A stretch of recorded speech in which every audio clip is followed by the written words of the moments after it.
antara Anies dan juga Kaisang, apakah ini kejutan terbesar untuk Jakarta di Pilkada nanti? Ya sebenarnya dua hal. Pertama, proposal yang ditawarkan dari PKB ya untuk menduetkan antara Anies dan Kaisang ini kan sebenarnya untuk memudahkan bagaimana memenangkan pertarungan Pilgub di Jakarta. Kalau Anies berpasangan dengan Kaisang, bagi saya Pilkada Jakarta selesai. Hmm. Karena ini menyatukan dua kekuatan politik yang cukup besar.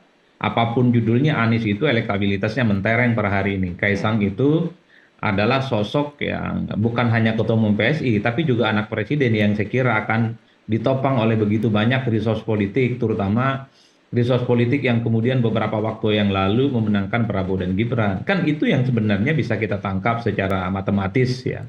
Oleh karena itu ya yang jago ini PKB ini langsung mengumumkan Anies, ini surprise dan kemudian mengajak Kaisang berkoalisi. Ingin menang mudah ini PKB ceritanya. Baik, tapi Tapi bukan tanpa ada yang harus diperhitungkan. Menurut Anda oh apa yang harus iya, itu yang diperhitungkan? kedua, Mas. Nah, itu yang kedua.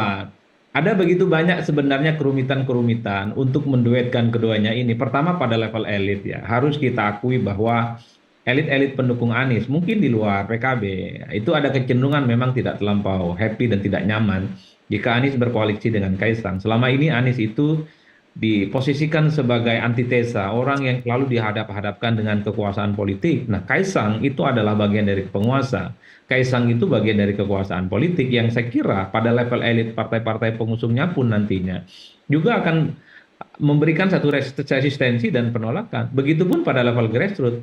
Teman-teman PKB dan BSI bisa tanya. Coba tanya ke pengurus-pengurus PSI dan basis konstituennya itu, mau tidak kalau kemudian Kaisang dengan Anies Baswedan? Sampai kiamat nggak bakal mau mereka itu. Begitupun dengan basis pemilih PKB dan Anies lah. Secara umum, hampir mayoritas mereka juga menolak untuk berkoalisi. Dua hal ini yang saya kira memang bisa menjelaskan bahwa ada kerumitan yang bisa mempertemukan antara Kaisang dan Anies. Tapi Mas, kalau saya membaca sampai hari ini, pernyataan Kaisang soal duet dengan Anies itu cukup gamblang dan cukup vulgar ya.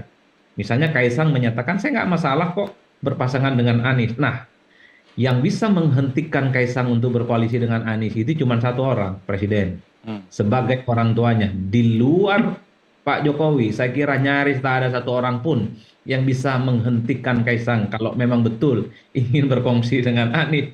Mau Mbak Zeril, mau kawan-kawan PSI ataupun partai-partai KIM, nggak mungkin bisa menolak keinginan Kaisang itu. Yang bisa menghentikan keinginan Kaisang, ini kalau serius ya, mau berkoalisi dengan Anies, yang bisa menyetop keinginan Kaisang berkoalisi dengan Anies cuma satu, Pak Jokowi, sebagai orang tuanya dan mentor politik utamanya. Selebihnya nggak ada.